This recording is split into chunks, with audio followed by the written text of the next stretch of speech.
À l'approche de Noël, le commerce en ligne à nouveau pointé du doigt avec cette gigantesque fraude que l'on découvre ce matin. La révélation du quotidien Les Échos, dont vous êtes le directeur de la rédaction.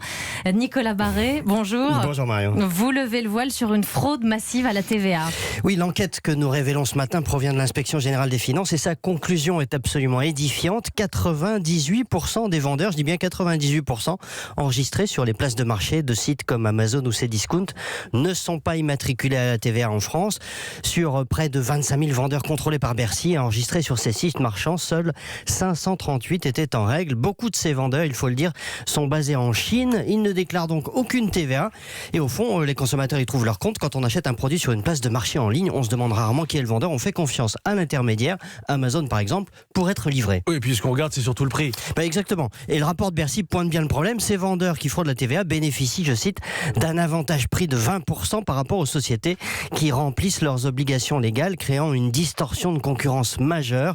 Le rapport ajoute que les montants en jeu sont considérables. Alors combien?